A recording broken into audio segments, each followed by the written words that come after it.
pues, muchas gracias por estar aquí. Creo que, bueno, les dimos una semblanza del doctor Andrei Sarur porque como ven, pues tiene una trayectoria enorme y dije, si yo la leo, pues ya le quité 15 minutos, ¿no? De todas maneras voy a dar algunos puntos, aunque ustedes ya la tienen. Andrei Sarur es fundador, CEO y presidente del Consejo de Administración de Greenlight Biosciences, una compañía diversificada en biotecnología dedicada al desarrollo de ácidos ribonucleicos para su utilización como productos farmacéuticos y activos en agricultura. También es fundador y presidente del Consejo de Administración de Solid Biosciences, que es una empresa pública que cotiza en Nasdaq, y fundador y presidente del Consejo de Administración de Lumicel, enfocada en el desarrollo de tecnologías quirúrgicas en el área de oncología. Es socio director de Kodiak Venture Partners, que es un grupo de inversión de capital de riesgo. Y el doctor Sarur ha contribuido en el desarrollo de decenas de productos farmacéuticos vitales sumamente importantes en las áreas de oncología, enfermedades genéticas y enfermedades inmunológicas y neuromusculares. Es además, participa en varios consejos de administración. Es profesor de asignatura en la Escuela de Ingeniería y en la Escuela Sloan de Negocios del MIT. Fundador y consejero de la Fundación Infantia, del Museo de Ciencias en Boston y presidente del Grupo de Medicina de Precisión en el Foro Económico Mundial de Davos. Algo importante es que es autor de más de 100 patentes otorgadas y pendientes, así como ha hecho numerosos artículos en diarios científicos. Y muy importante siempre hablar de la parte personal. Vive en Boston con su esposa, 3 hijos y 2 perros. Muchísimas gracias por estar aquí.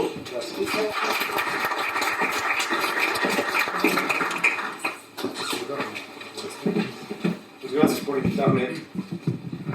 Me da muchísimo gusto estar aquí con ustedes. Lo que les quiero pedir es de que esto no sea un monólogo. Quiero que esto sea lo más interactivo posible. Quiero que pregunten cuando crean que estoy diciendo algo que está incorrecto. Quiero que me corrijan si creen que me equivoqué. Y quiero que realmente sea un diálogo y no una conferencia. Para mí es realmente un gran placer y un gran honor estar aquí. No siempre tenemos la oportunidad de hablar con gente joven acerca de lo que está pasando en nuestro mundo y compartir un poco los puntos de vista de alguien que tiene muchos años haciendo un poco de empresa y haciendo un poco de investigación y descubrimientos. La razón por la que es importante es porque creo que nuestra generación, la generación a la que yo pertenezco, la generación a lo mejor a la que sus padres pertenecen, hemos hecho un trabajo terrible en mantener el planeta, en mantener la sociedad, en mantener los sistemas de producción, los sistemas de salud, de una manera en que les podamos heredar a ustedes un planeta que sea sustentable. Para nosotros, como generación, es penoso dejarles la herencia que les estamos dejando. Nuestra generación ha sido terrible en resolver estos problemas globales. Hemos fallado prácticamente en todos los problemas globales a los que nos hemos enfrentado. Y el problema que ustedes se encuentran ahora es de que van a salir al sector laboral o al sector académico o a la docencia o a lo que deciden hacer con el resto de sus vidas y van a heredar de nosotros un planeta que está sumamente deteriorado. Van a heredar de nosotros sociedades que están al borde del colapso en muchas partes del mundo, incluyendo en México. Van a heredar de nosotros una serie de problemas y no van a heredar muchas soluciones. Las soluciones a los problemas que tiene ahora el mundo no van a depender de nosotros, de la generación que se va, van a depender de ustedes.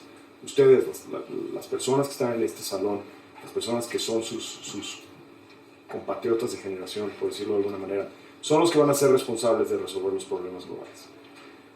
Por otra parte, ustedes fueron educados de una manera muy diferente que las generaciones anteriores. Nosotros nos educaron con que lo único que importaba en el planeta era trabajar. Era trabajar de 5 de la mañana a 7 de la noche. De hecho, un dicho muy famoso en el campo en México, yo últimamente he estado trabajando mucho en el sector de la agricultura y me toca entrevistarme con agricultores que, bueno, son divinos y muy chistosos. El dicho más famoso en el campo en México es que hay que trabajar de 5 de la mañana a 7 de la noche todos los días y llegar sumamente cansado a tu casa, porque esa es la mejor manera de evitar problemas con tu esposa o con tu esposo. ¿Okay? Y es un dicho que obviamente lo dicen como chiste, pero es muy cierto, ¿no? A nosotros nos educaron que lo más importante en el mundo era el trabajo, que había que trabajar y que había que crecer. que nuestras sociedades no tenían límite de crecimiento económico, que los recursos del planeta eran ilimitados y que teníamos que utilizarlos y continuar el crecimiento.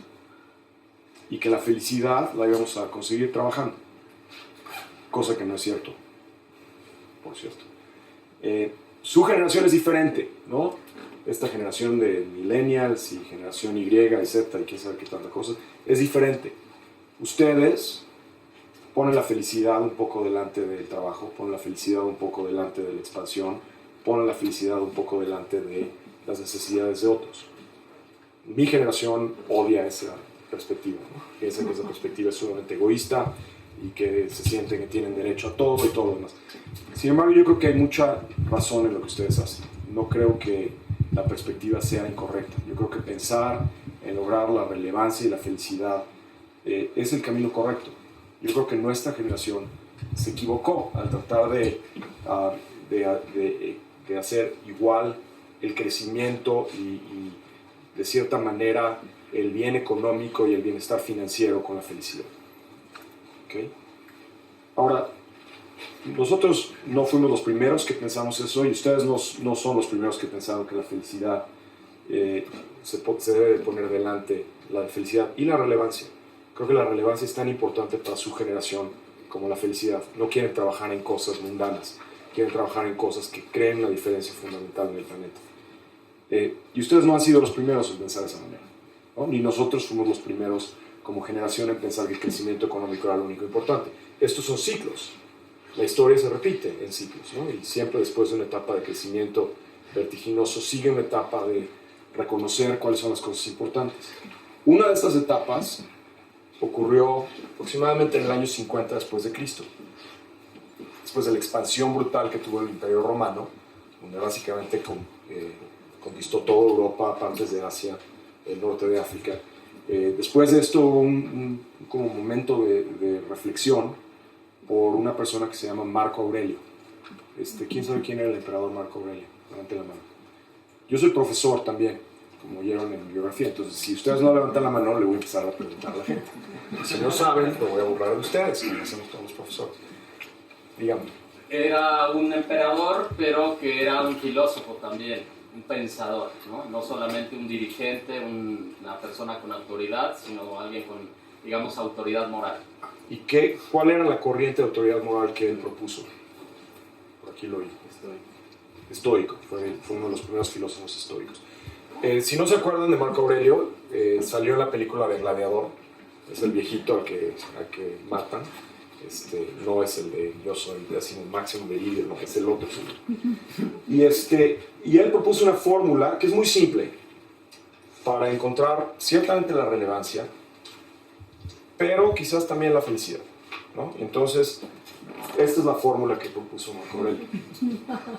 Está clarísima, ¿no? Para todos ustedes. Por cierto, Marco Aurelio escribió todas sus meditaciones en griego, porque era emperador romano, como para presumir un poquito que era bilingüe, ¿no? Pero entonces, bueno, se las voy a traducir al latín, ¿no? Porque, entonces, para que les quede mucho más claro. ¿Alguien sabe qué es esto? Esta es una de las frases más famosas de Marco Aurelio. Y que creo que para su generación y para el lugar en el que está en el mundo que ustedes van a heredar de nosotros, es sumamente relevante. Lo que dice esta frase, traducida al español, es lo siguiente. Dice, juicio objetivo. Número 1, juicio objetivo. Y luego dice otra cosa, dice, juicio objetivo ahora mismo. ¿Ok? Juicio objetivo ahora mismo. La segunda dice, acción sin egoísmo. Acción sin egoísmo, y luego repite, ahora mismo. Y finalmente dice, yo creo que una de las cosas más importantes, una aceptación voluntaria, aceptación voluntaria de todos los factores externos, en otras palabras, de todos los factores que no podemos controlar. Y repite, ahora mismo. Y termina la frase diciendo, eso es todo lo que necesitas. Juicio objetivo, acción sin egoísmo y aceptar voluntariamente todos los factores externos.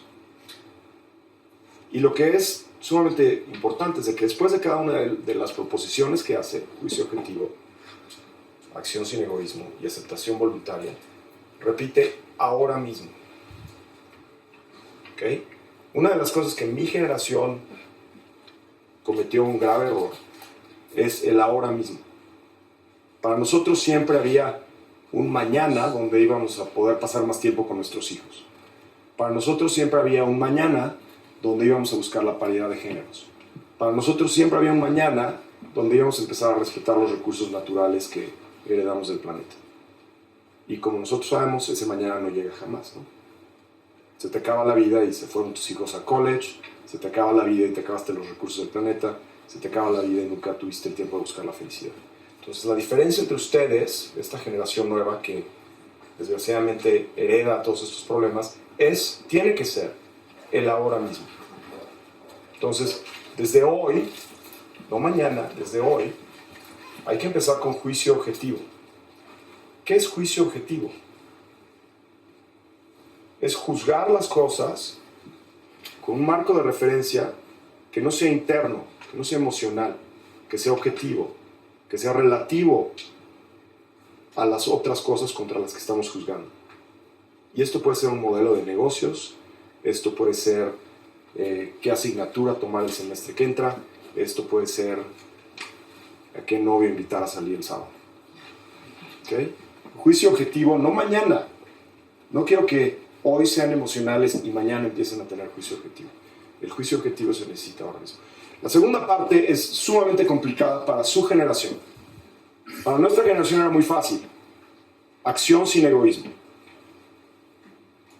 Para ustedes es sumamente complicado. Actuar sin egoísmo. Para nosotros era muy fácil porque nuestra felicidad estaba vinculada a nuestro trabajo. Pues trabajamos todo el día para tener recursos para nuestras familias, para tener recursos para nuestras sociedades, y era una acción sin egoísmo. Para ustedes es muy difícil. Tengo un chavo más o menos de su edad y se la pasa todo el día cuando yo vengo manejando en el coche sacándose fotos él solo y poniéndolas en Instagram. Todo el día. Digo, por favor dime que no haces eso cuando tú eres el que vienes manejando, ¿no?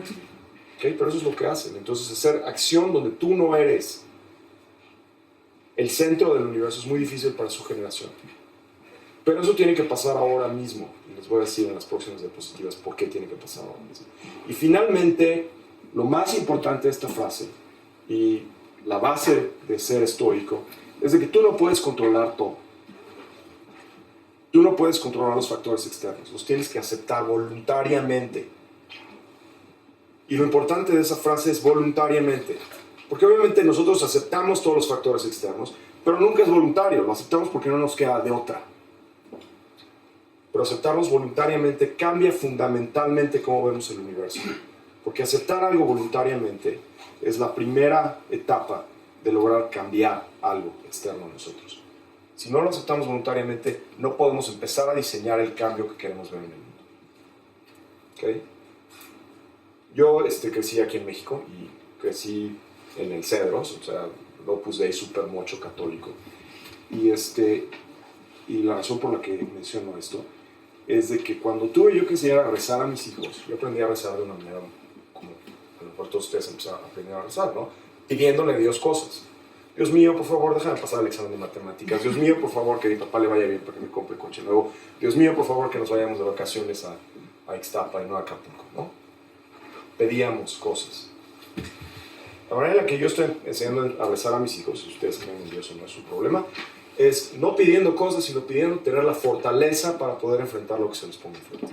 Aceptar voluntariamente lo que venga y darnos la fuerza para poder reaccionar a todo esto. Entonces, ¿por qué Marco Aurelio se vuelve tan importante hoy en día? Se vuelve tan importante porque mencioné al principio estos ciclos de expansión, siguiendo por reflexión, siguiendo por expansión, siguiendo por reflexión. Y si ustedes leen cualquier libro de historia de aquí, se van a dar cuenta rápidamente que estos ciclos duran aproximadamente 50 años. Y han pasado en toda la historia. Y si fuéramos completamente inocentes y viviéramos en una isla desierta y tuviéramos un libro de historia, pensaríamos que lo más normal es que estos ciclos continuaran pasando, ¿no? La historia se repite. ¿Es correcto esto? ¿Estos ciclos van a continuar pasando? Eso no es correcto. Sabemos que eso no va a pasar. ¿Por qué no va a pasar? Por los límites del planeta. ¿Por qué hemos llegado a los límites del planeta? Hay un experimento clásico en bioquímica, que es un experimento donde uno pone en un bote medio de cultivo, básicamente sopa de pollo, y luego pones una bacteria. Esta bacteria se llama Escherichia coli, o E. coli, como le dice todo el mundo. Esta bacteria se reproduce muy rápido. Cada media hora una bacteria se vuelve 2, 2 se vuelve 4, 4 se vuelve 8, etcétera, etcétera. Se llama crecimiento exponencial, ¿correcto? Los biólogos levantan la mano. Okay. Hay químicos aquí, ¿no? Entonces, nuestro planeta y la raza humana ha sido como una bacteria en crecimiento exponencial. En el momento justo antes de la última duplicación es cuando las bacterias se duplican y se acaban todos los recursos. ¿Qué sigue después de que las bacterias se duplican y se acaban todos los recursos? ¿Qué le pasa a todas las bacterias? Se mueren. No una, no la mitad, todas. ¿Correcto? Porque se acabaron los recursos, punto, se acabó. No hay recursos para nadie.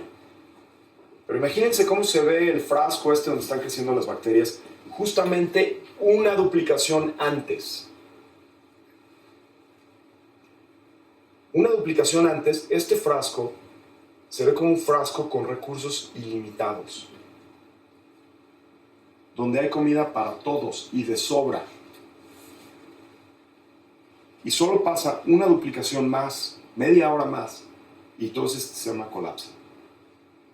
Estamos nosotros viviendo esta época como una duplicación antes. Estamos justamente en ese momento donde si nos duplicamos una vez más, se nos acaba el medio de cultivo y nos morimos todos. No la mitad, no los ricos, no los pobres, todos. Entonces realmente nuestro mundo, que ustedes están heredando de nosotros, es muy cómodo para mí, ¿no? Ya lo echamos a perder. Ahí vienen con el problema. Es muy fácil, porque realmente tenemos 5 problemas. 5. Mi generación teníamos miles de problemas, ¿no? Se acababa la Segunda Guerra Mundial, es un desmadre, hay que reconstruir Europa, tenemos que buscar nuevos medios de energía, las computadoras, la genética, todo esto causaba problemas morales, existe Dios, no existe Dios. Esos son problemas graves, lo que ustedes tienen son bien simples. 5 problemitas. Número 1, hay que mantener la temperatura global debajo de un aumento de 2 grados centígrados. 2 grados centígrados. Es fácil, ¿no? Número 2, inmediatamente, recuerden esto, ahora mismo, no mañana, inmediatamente tenemos que parar de matar insectos y pájaros. Inmediatamente. Si llevamos las abejas a extinción, hemos perdido aproximadamente 40% de las abejas en los últimos 10 años. Si seguimos en este trayecto, vamos a perder 80% de las abejas en los próximos 10. Y si llegamos a 0 abejas, la raza humana se extingue. La raza humana es incapaz de sobrevivir sin abejas. Qué tontería, ¿no? Si no hay abejas, no hay humanos. Las abejas son responsables de polinar, de llevar el polen, el 70% de las cosechas de las cuales dependemos para nuestra sostenibilidad. 70% de los productos del campo dependen de las abejas. Y estamos a punto de extinguirlas. Número 3, tenemos que buscar inmediatamente una plataforma efectiva para contrarrestar los efectos de resistencia a los antibióticos. Nos estamos llenando de superbacterias que no hay manera de matarlas. Si ustedes van al hospital porque se rompieron una pierna o porque se van a arreglar la nariz o cualquier cosa, traten de salirse de ese hospital lo más rápido posible. Si tienes un infarto y acabas en cuidados intensivos, es más probable que te mueras de una infección adquirida en el hospital que del infarto de corazón. Hay más gente que tiene un ataque cardíaco, que llega al hospital, que lo salvan del ataque cardíaco y luego muere por una infección aquí en el nosocomio. Y no tenemos soluciones para esto. La cuarta está re fácil. Tenemos que tomar toda la tierra que hoy dedicamos al campo, y tenemos que tomar entre el 20 y el 30% de eso y convertirlo de regreso a bosques. O sea, primero tenemos que detener la deforestación estúpida que tenemos en todo, ¿no? Que ya la detuvimos. Ahora tenemos que tomar el 100% del pie que utilizamos para arar la tierra y producir cosechas Y 30% de eso lo tenemos que regresar a junglas y a bosques. Está re fácil eso, ¿no? ¿Okay? Bueno, ahora tenemos el 80% del tamaño de tierra con el que empezamos. Ahora tenemos que duplicar la productividad en ese 80%. Tenemos que duplicar la capacidad de producción de alimentos de cada hectárea de tierra para poder llegar a la sostenibilidad.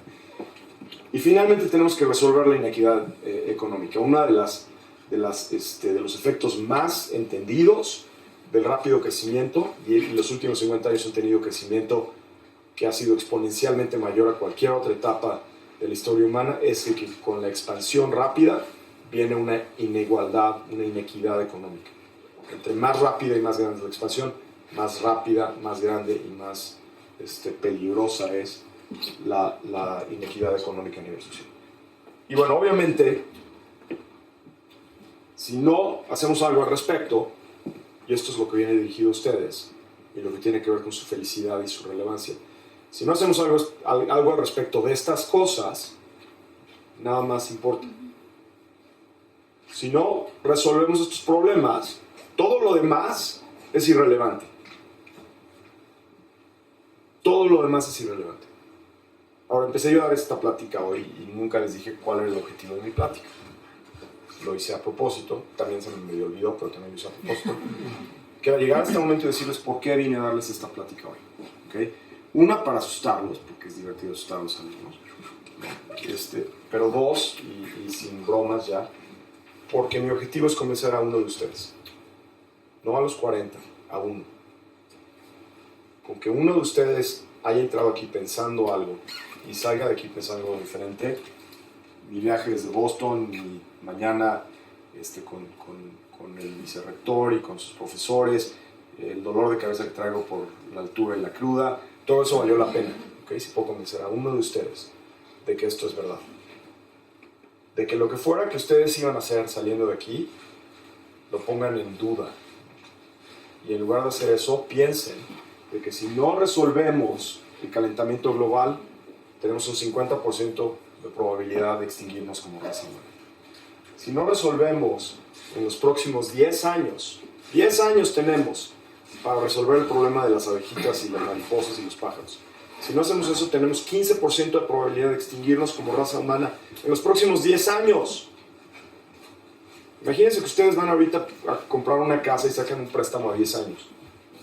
Es un 15% de probabilidad de que no la tengas que pagar.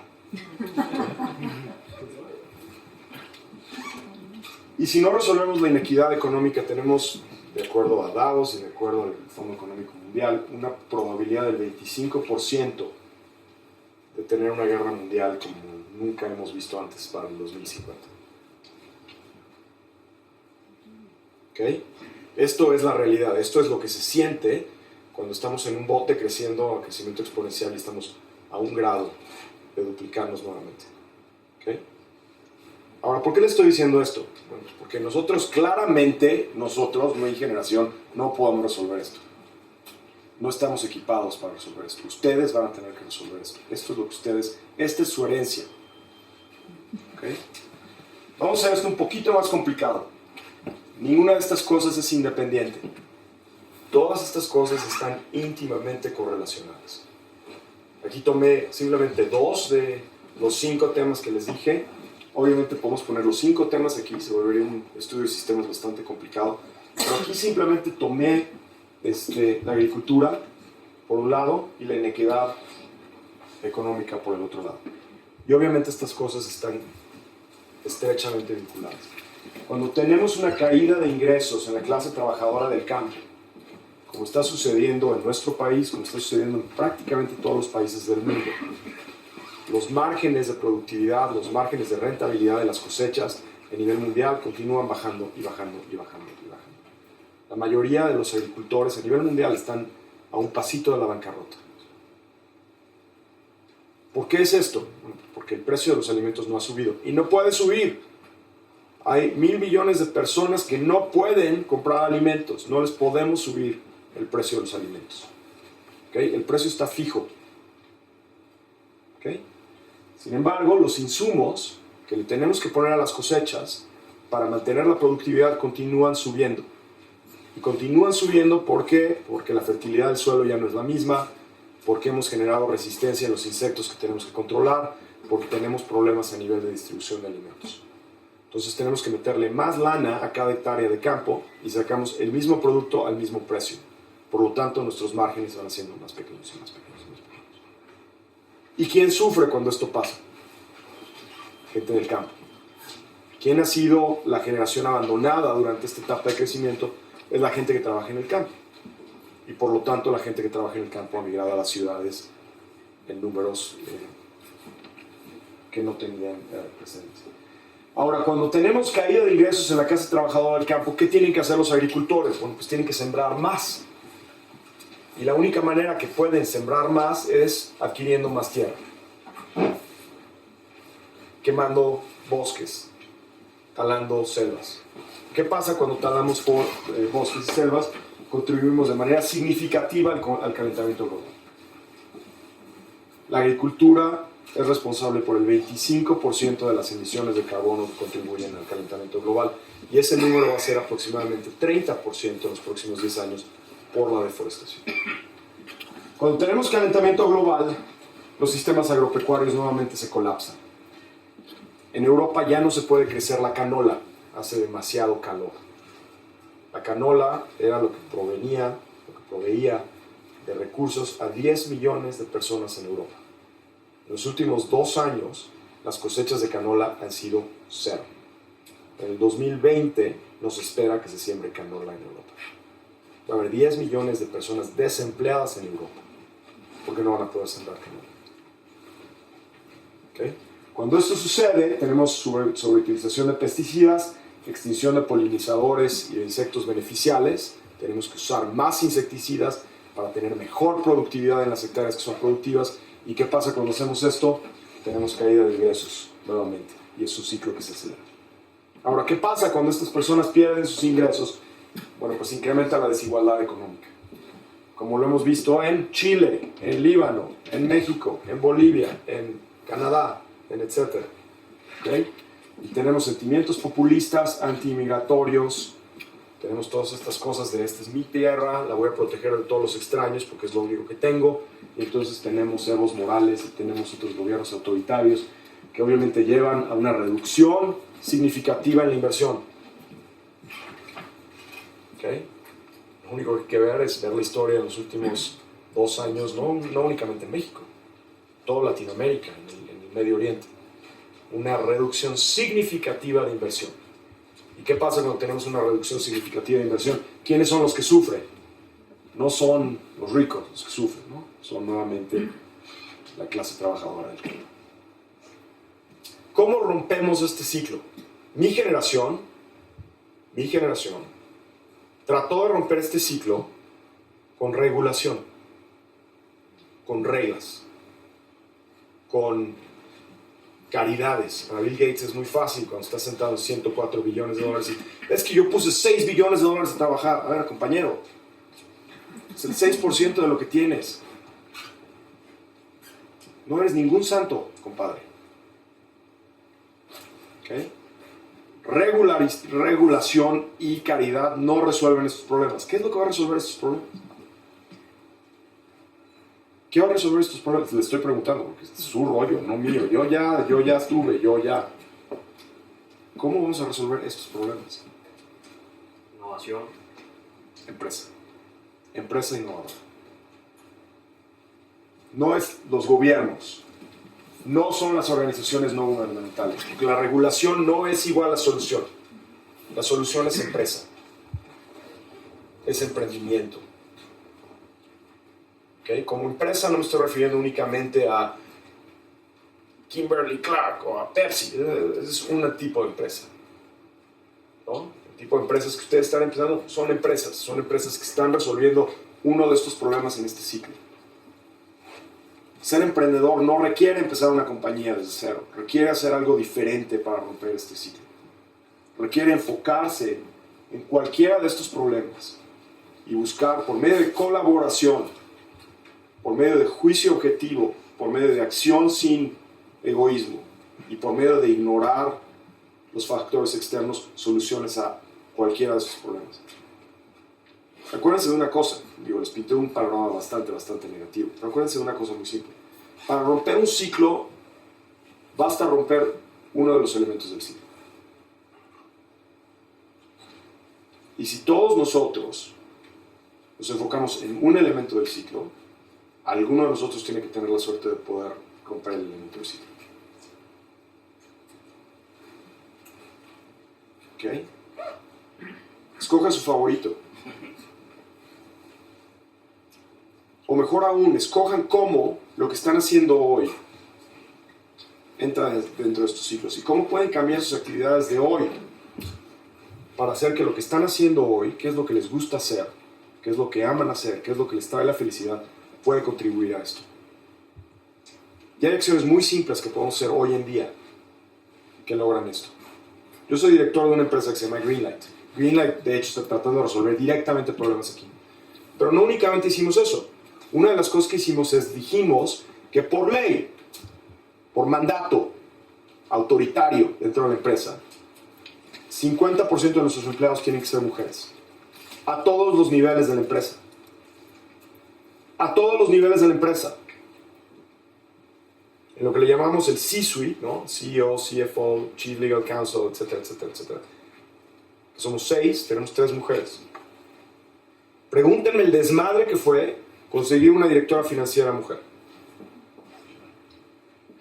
¿Por qué? Porque mi generación no era como este cuarto, donde más o menos es 50-50. En mi generación, si esta fuera una clase de finanzas, había 49 güeyes y la niña, que era lo más valiente del mundo, a tener que aguantar a estos idiotas haciendo chistes machistas toda la clase. Que ustedes la van a tener un poquito más fácil. Nos pasamos 18 meses sin director financiero en Greenlight. A la mitad de levantar $150 millones sin director financiero porque no íbamos a sacrificar nuestro mandato, nuestro objetivo, nuestra convicción de tener 50% mujeres en nuestra suite. Ya teníamos 3 hombres y 2 mujeres, no nos íbamos a ir a 4 hombres y 2 mujeres. 18 meses me la pasé haciendo el trabajo de CEO y el trabajo de CFO, porque yo tenía la convicción de que era lo correcto. Cuando tus empleados ven que tú tienes la convicción de hacer eso, se les acaban las excusas de, ay, es que no encontré una científica, bióloga que pudiera hacer esto, que fuera mujer. Güey, a ver, si yo puedo encontrar una CFO y me tuve que esperar 18 meses y trabajé el doble que tú puedes hacer lo mismo. Es tener convicción en las cosas. Es pagarle el mismo sueldo a todos los empleados que hacen el mismo trabajo, sin importar su color, su labor, su orientación sexual, su religión, lo que es, cómo se visten para ir al trabajo. Es tener la convicción de hacer eso, sin importar quién te recomendó al hijo del amigo, del papá, del tío, contra el chavo que salió de la calle y vino a pedir trabajo. Son acciones simples que pueden hacer que puedan romper estos ciclos. ¿Okay? Al final de cuentas, la razón por la cual la regulación no funciona para resolver estos problemas es de que todos estos problemas, la forma en la que la sociedad humana funciona, y ustedes estando en el ITAM lo saben mejor que nadie, son sistemas económicos. Son sistemas donde al final de cuentas un bien tiene un valor. Y el valor a este bien no se le es asignado por uno mismo, se le es asignado por el mercado, por los factores externos.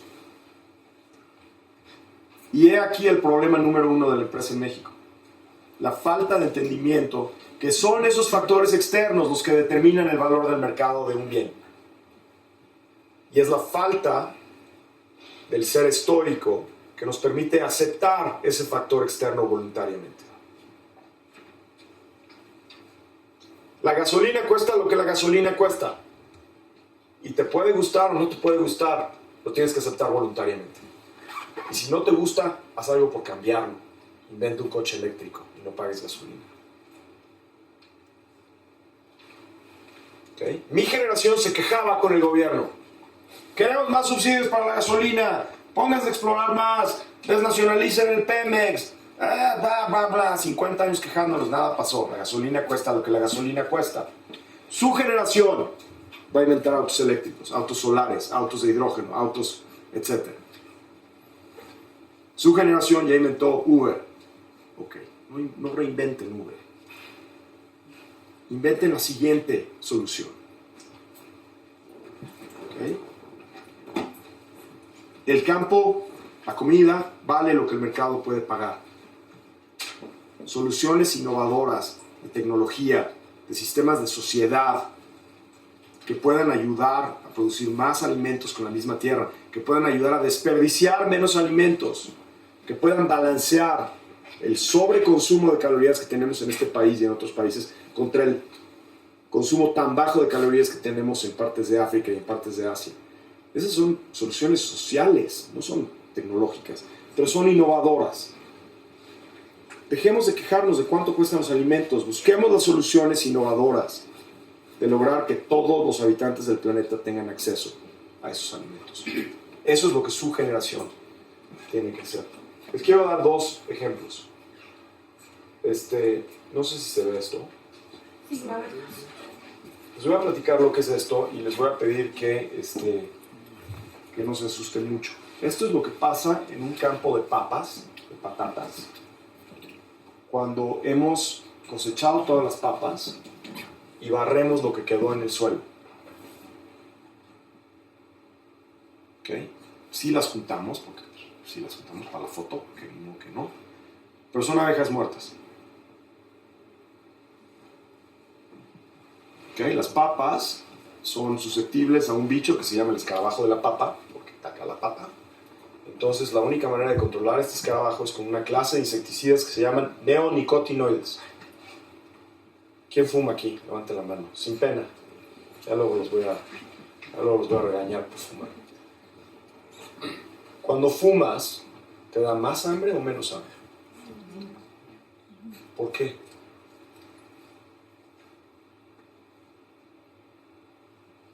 ¿Alguien sabe por qué? ¿Por qué nos da menos hambre cuando fumamos?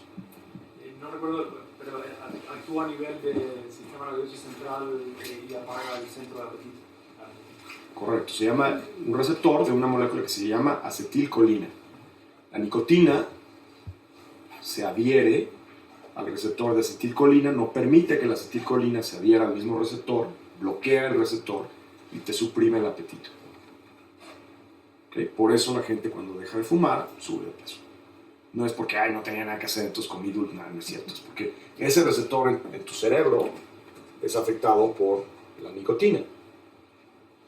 Ese receptor, el receptor de la acetilcolina, está preservado, está conservado en todos los organismos superiores del planeta.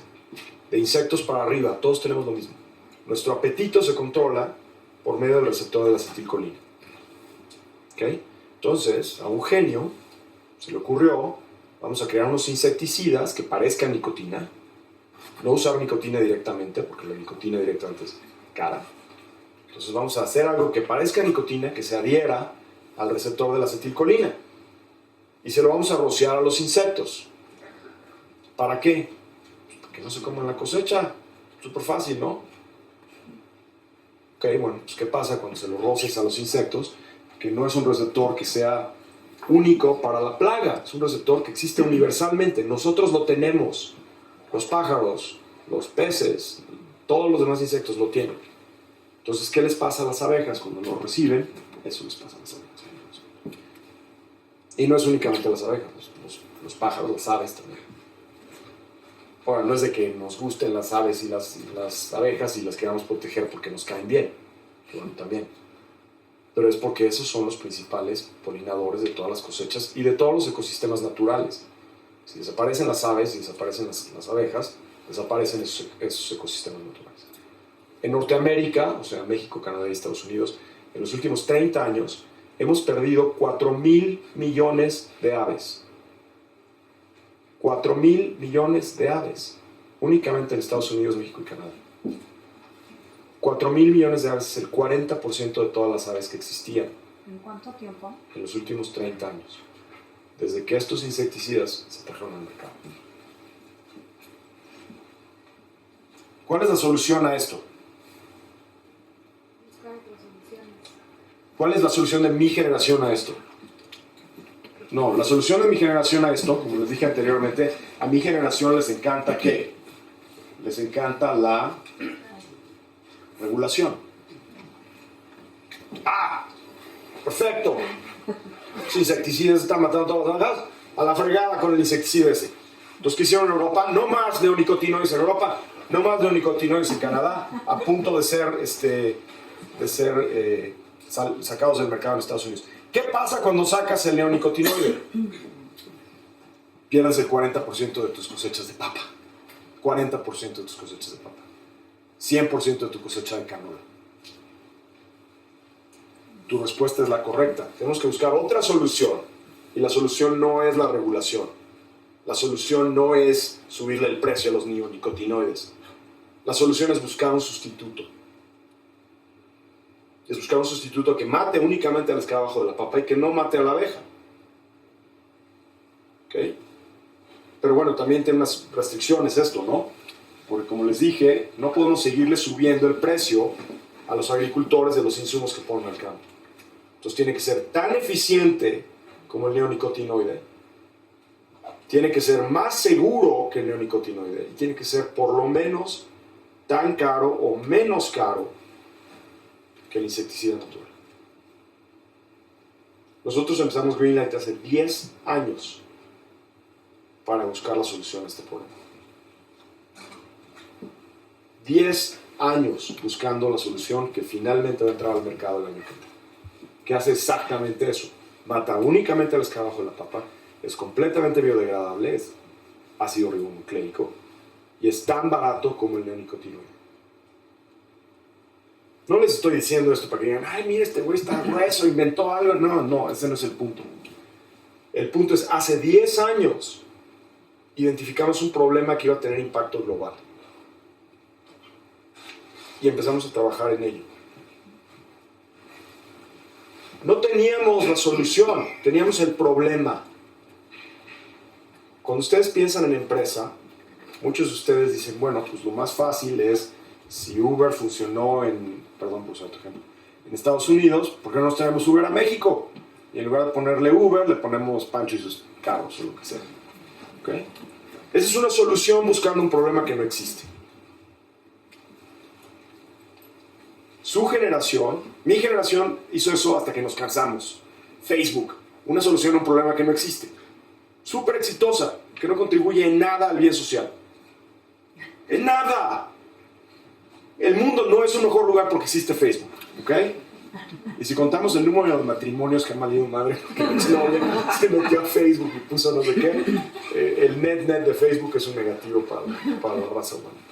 Es una solución interesante buscando un problema que no existe. Haciéndonos pensar a la sociedad que hay un problema que hay que resolver.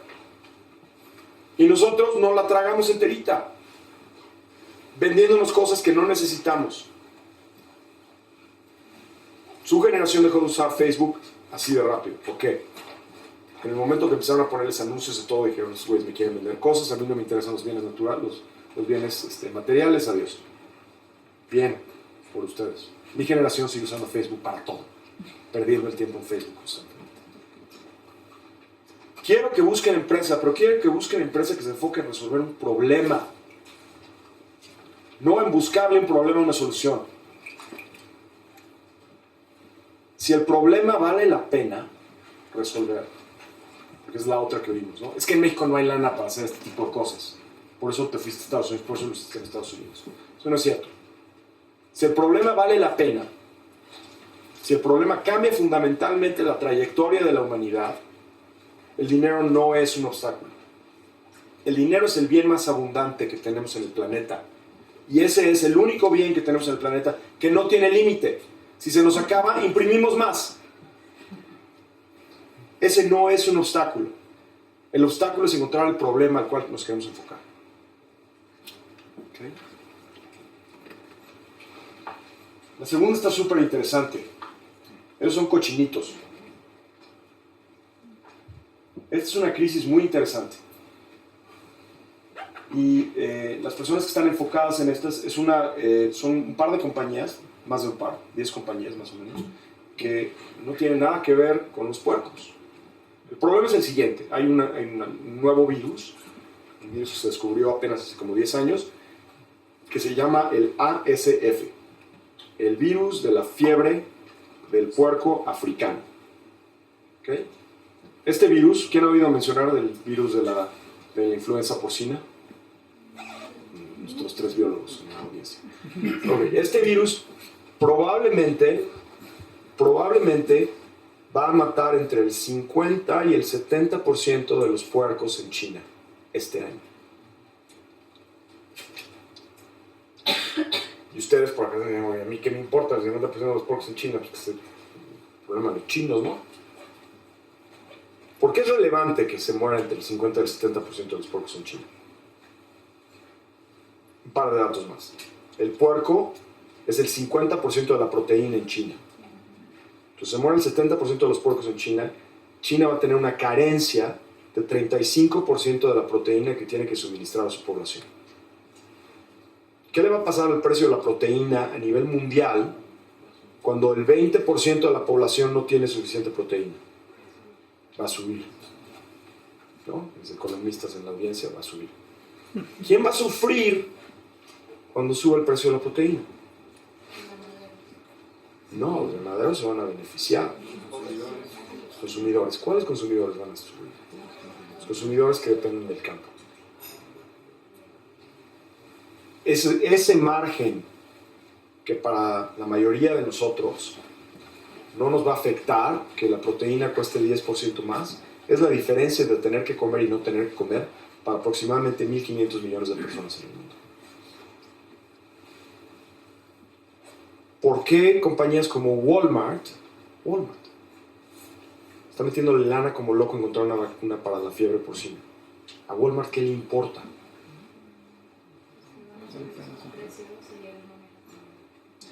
Van a subir sus precios, correcto, sí, pero los precios que van a subir de Walmart en el esquema general de Walmart es poquito. Es un poquito más complicado que eso. ¿Qué pasa cuando tu consumidor principal, que es las personas en la base de la pirámide, que son los que compran fundamentalmente en Walmart, tienen que gastar más dinero en proteína? Que le queda menos dinero para todas las tarugadas que vende Walmart. Este pensamiento de sistemas que tienen las empresas grandes es el pensamiento de sistemas que ustedes tienen que tener para resolver estos problemas. Ahora, Walmart está cambiando. La generación de los Walton, que siguen siendo los dueños y los directores de Walmart de mi edad, se están retirando. Gracias a Dios. Okay, la generación que está entrando ahora es como ustedes. Lucas Walton, muy buen amigo mío, gran tipo, tiene 30 años, un poquito más grande que la mayoría de ustedes. Su valor de su net worth, $48 mil millones. Chavo de su edad. Okay, obviamente lo heredó todo. Entonces, lo importante no es de dónde salió, lo importante es qué va a hacer con él. Él está pensando a nivel sistema cómo la fiebre porcina va a afectar no nada más a Walmart, sino a los 1.500 millones de personas que dependen de este precio estable de la proteína para su subsistencia. No nada más porque le interesa como dueño de Walmart, sino porque es de su generación. Está buscando relevancia, está buscando felicidad, está buscando actuar ahora mismo. ¿Okay? Finalmente, estos tipos son de su generación. ¿Sí saben quiénes son estos tipos, no? Levanten la mano si no saben quiénes son estos tipos. Hijo. La tipa de la derecha se llama Elizabeth Holmes. Elizabeth Holmes empezó una compañía que se llama Theranos. Levanten la mano si no han oído hablar de Theranos. ¿Abajo de qué piedra los tienen aquí? No, pues se supone que ya saben eso. Theranos es una compañía que empezó esta muchachita. Esta muchachita estudió el primer año de ingeniería química en Stanford y se salió, porque según ella ya sabía todo lo que había que saber de ingeniería química. Yo estudié ingeniería química 15 años y todavía no sé todo lo que hay que saber de ingeniería química. A lo mejor es más lista que yo, seguramente es más lista. Y lo que Elizabeth dijo es de que este microtubito que tiene aquí en la mano, que es un tubito de 50 microlitros, así de chiquito, iba a ser suficiente para realizar 200 análisis de sangre de manera simultánea. Que tú te ibas a poder picar el dedo con una lanceta, se llama, como un alfiler. Iba a salir una gotita de sangre. Esta gotita de sangre la ibas a poner en este microcontenedor de 50 microlitros, y este microcontenedor lo ibas a meter en su aparatejo, que era como del tamaño de esa bocina, y inmediatamente te iban a salir los resultados de 200 análisis de sangre simultáneamente y en media hora, y con la misma precisión que los laboratorios clínicos. ¿Y saben qué había dentro de la bocina? Nada. Nada. Y la muchachita levantó $1,000 millones. $1,000 millones que se evaporaron cuando alguien finalmente abrió la bocina y se dio cuenta que no había nada.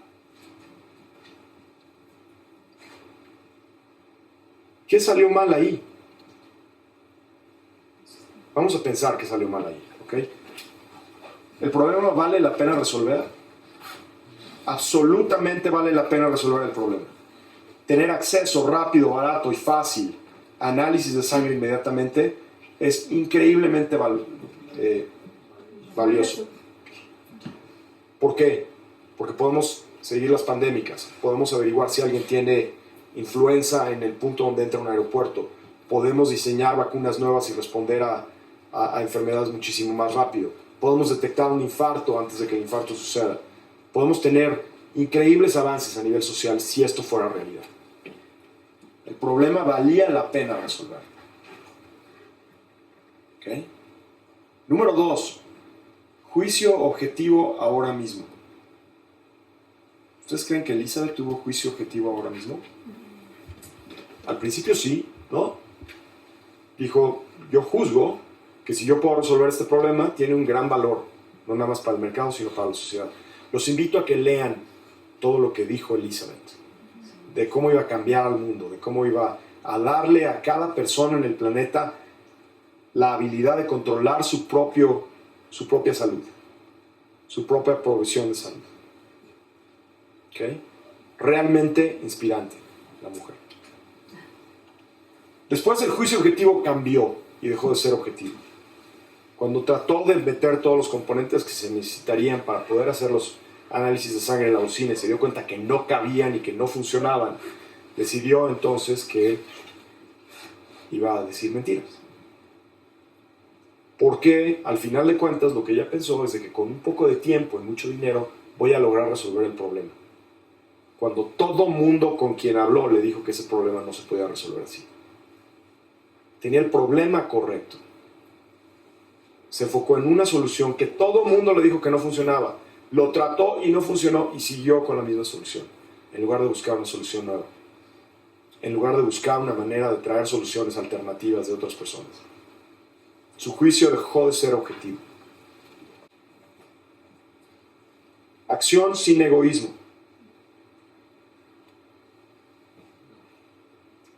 Esto era todo acerca de ella. El mundo giraba alrededor de ella. Ella tenía que estar en lo correcto. ¿Okay? Aceptación de los factores externos voluntariamente. El planeta entero le dijo que la solución no funcionaba. Y jamás lo aceptó. Y al no aceptarlo, no fue capaz de encontrar una solución que sí funcionara. La mujer pasó de ser la billonaria más joven del mundo a estar a punto de irse a la cárcel por fraude. ¿Okay? Este chavo de acá, por favor, díganme que lo conocen. Este es el fundador de una compañía que se llama WeWork. Adam Neumann. El sistema de negocios de WeWork es muy fácil. ¿Okay? Daniela tiene una casa que no está usando. ¿Okay? Y se la podría rentar a, ¿cómo te llamas? A Fernando. ¿Okay? Entonces Daniela le puede decir a Fernando, quiero rentar mi casa, y Fernando diría, sí, necesito una casa. ¿Okay? Pero entonces lo que yo voy a hacer es decirte, a ver, Fernando, espérate, no hables con Daniela. Oye, Daniela, réntame tu casa, ¿no? Sí, gracias. Oye, te rento una casa. Básicamente estoy intermediando una relación que no necesita intermediarios. No es de que Fernando no puede ir a ver la casa, no es de que la casa sea un bien tan difícil de entender que necesite un traductor y un intermediario. No es como que el mercado sea tan difícil de automatizar que necesitemos un intermediario para poner. Y peor aún, no eran casas, fueran casas, órale, te lo creo, no quieres a Fernando que no conoces, perdón, hijo, no sé dónde saliste, a lo mejor eres de Gandaya y no sé qué, llegando a tu casa sin saber de dónde salió. No, son oficinas. Si resulta que Fernando era medio gandalla y se empieza a robar los lápices, pues lo sacas de la oficina y se acaba el problema. Perdón, gandalla en que te robes los lápices. Entonces, ¿qué es lo que hizo este hombre?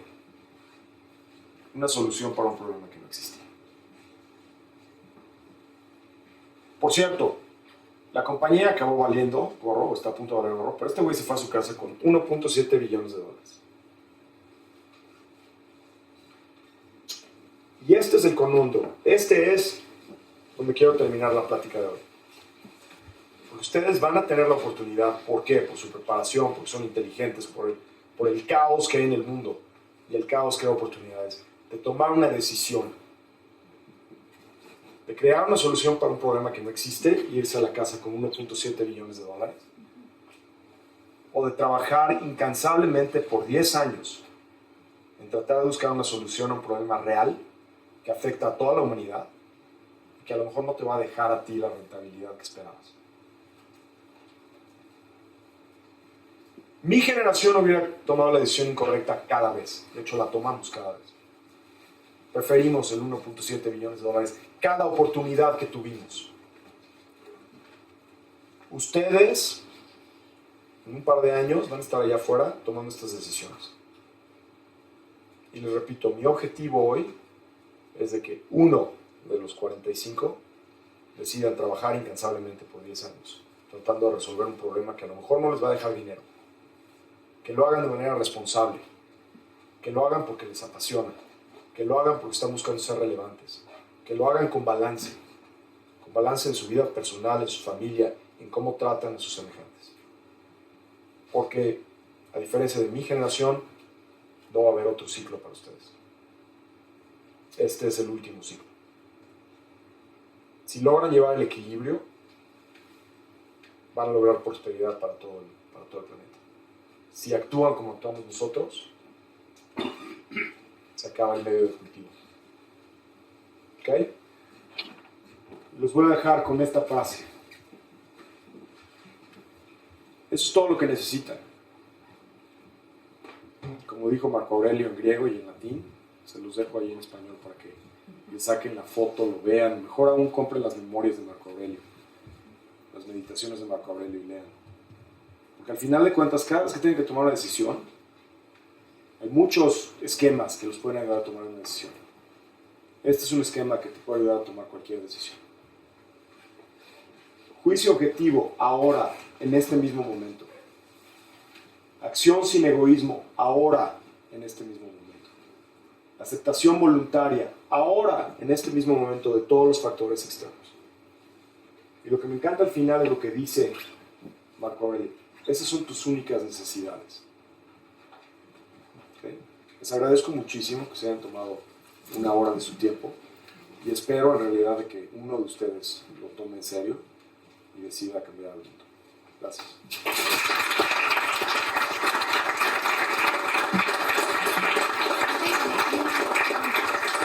¿Dos preguntas? Adelante.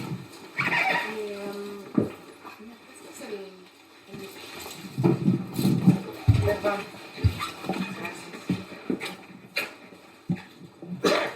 Andrei, Facultad de Química. Por favor, ¿cómo te llamas?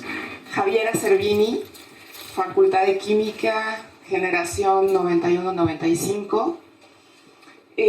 Yo tengo una pregunta muy específica, catártica para mí, el tema que tocaste de la chica, que tiene que ver con la ética que deben de tener los académicos involucrados en desarrollo de tecnologías. Como profesores o investigadores, no sé cuál era el estatus de Thanos, se escriben propuestas, se prometen las perlas de la Virgen, es mucho dinero, se necesita una gran inversión para un gran laboratorio, etcétera, etcétera. Entonces, ¿en qué momento el sistema científico, tecnológico, se detiene a pensar, esto no se está reproduciendo?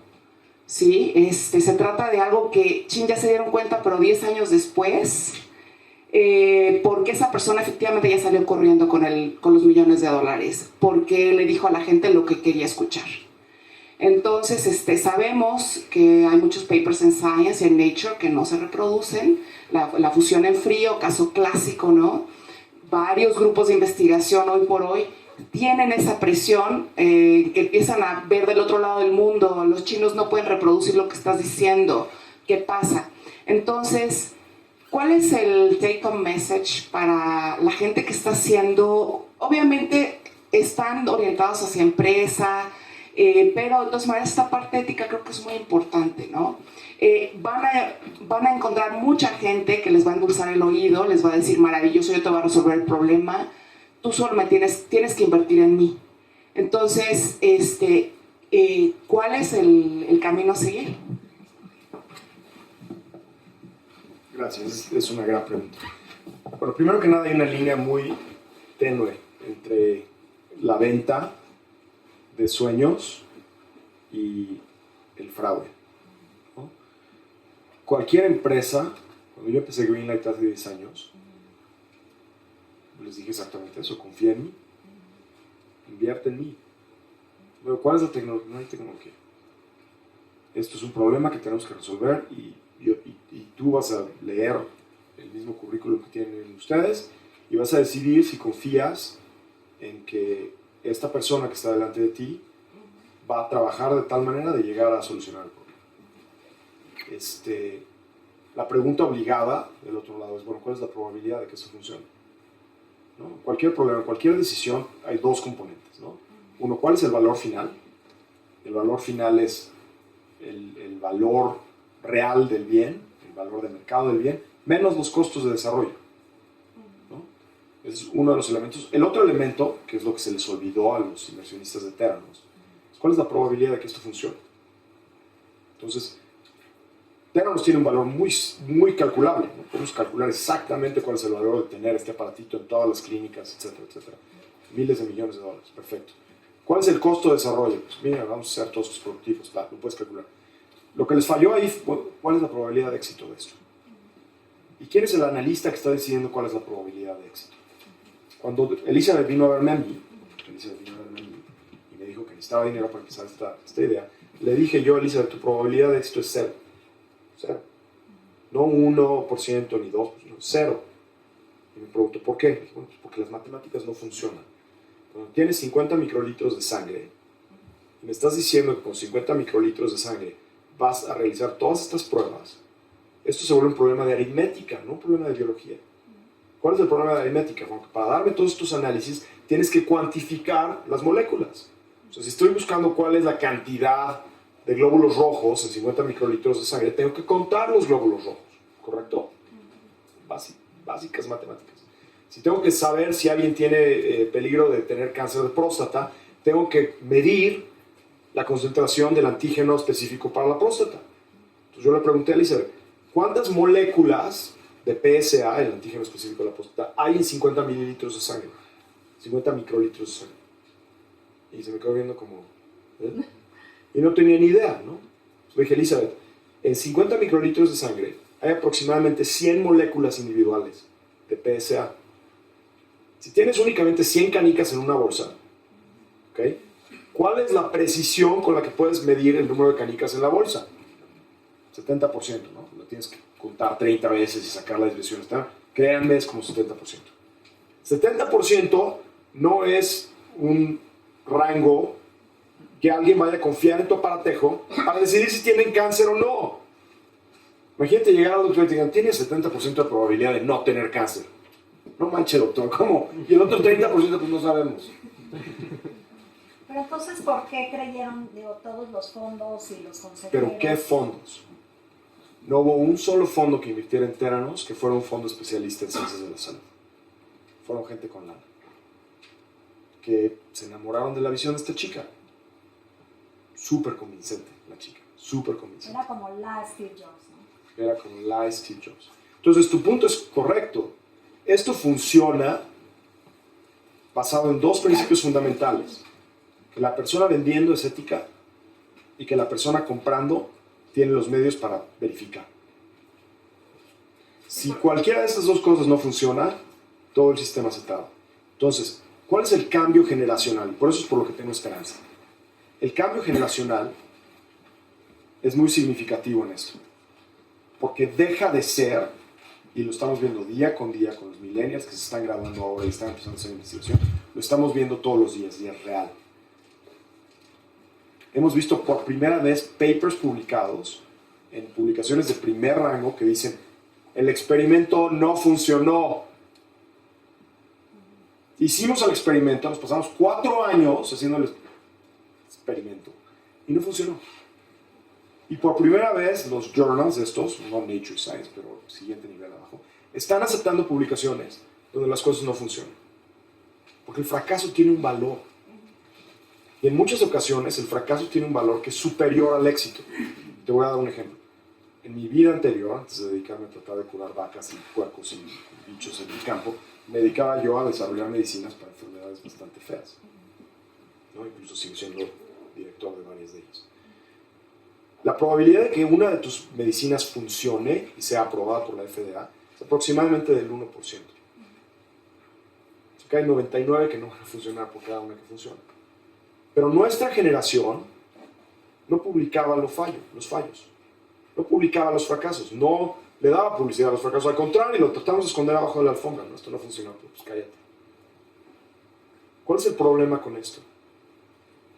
El problema con esto en las ciencias es de que entonces el siguiente güey va a agarrar y va a tratar de hacer exactamente lo mismo que hiciste tú. Va a tratar de seguir el mismo camino para subir a la cima de la montaña, donde tú sabes que ese camino tiene un paso donde no se puede pasar, ¿no? Entonces, si declaras que este camino está cerrado y no sube, no llegas hasta el fondo de la montaña publicando todos tus datos, entonces la siguiente persona tiene una probabilidad de éxito. Creo que su generación lo entiende y estamos viendo evidencia de esto. ¿Okay? Al final de cuentas, la regulación no funciona. No podemos poner un órgano que regule todas estas cosas porque no van a tener ni la capacidad ni el manpower para poderlo hacer.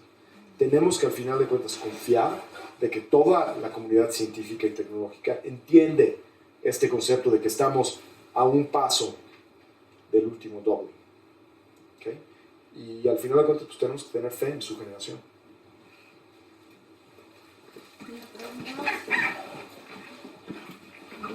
¿Alguna otra pregunta?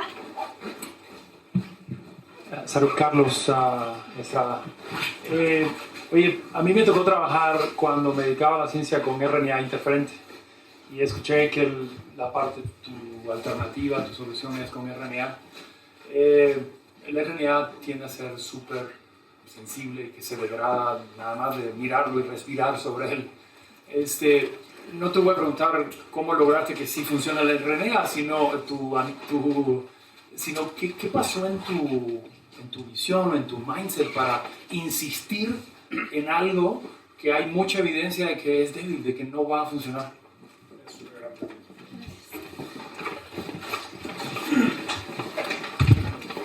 Voy a tratar de entrar en la parte científica lo menos posible para no aburrir a todos nuestros economistas.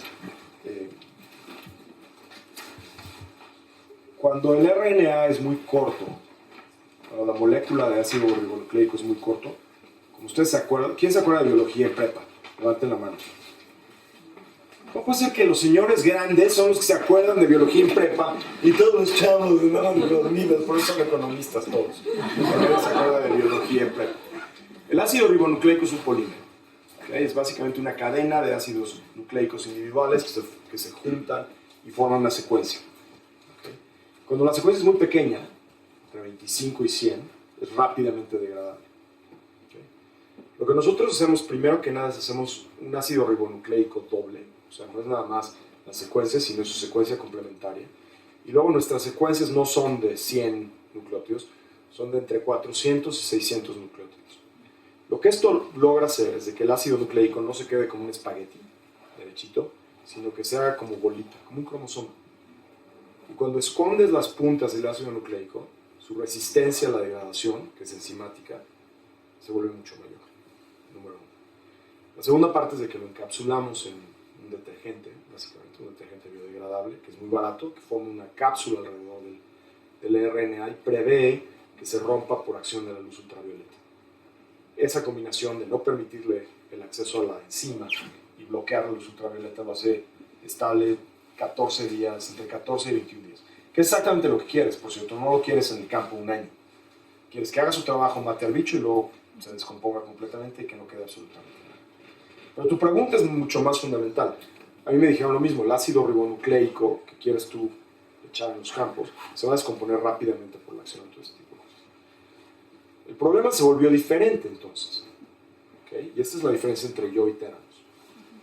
¿Okay? Porque el problema ya no es cómo meto todos los bochinches adentro de la bocina, porque ya sé que eso no funciona. Pues el problema no es cómo hago un ácido nucleico de 25, que es lo que todo el mundo está usando, más resistente. Ese no era el problema. El problema es, ¿puedo hacer que un ácido nucleico que sé que es estable, uno de 400 o 600, tenga la misma actividad y sea tan barato como el ácido nucleico de 25? Entonces la solución no fue una solución científica, no descubrimos cómo estabilizar el ácido nucleico. Descubrimos cómo manufacturar ácido nucleico muy grande, mucho más barato. Una molécula que sabíamos que por diseño iba a ser estable. Entonces, lo que tuvo esto de interesante es de que primero que nada, yo no encontré la solución. Yo encontré el problema. ¿Okay? Y luego combine a todas las personas que yo creía que podían aportar una solución. Mi solución original ni siquiera era ácido nucleico. Yo no tenía ninguna solución. Yo lo que tenía era un problema importante, un problema que había que resolver. Muy similar a Teranos. Un problema que hay que resolver. Pero diferente de Teranos, yo no tenía una visión de cómo tenía que ser la solución. De hecho, Greenlight es una empresa que tiene, creo que arriba de 200 patentes. Para una empresa que tiene arriba de 200 patentes, somos completamente agnósticos a la tecnología. No nos importa de dónde salió la tecnología. Si la inventamos nosotros o la inventó alguien más, no nos importa. Lo que nos importa es poderla usar de tal manera y combinar para crear una solución. Entonces, el marco de decisiones es muy diferente cuando tu decisión es voy a encontrar un problema y buscar todas las alternativas para resolverlo.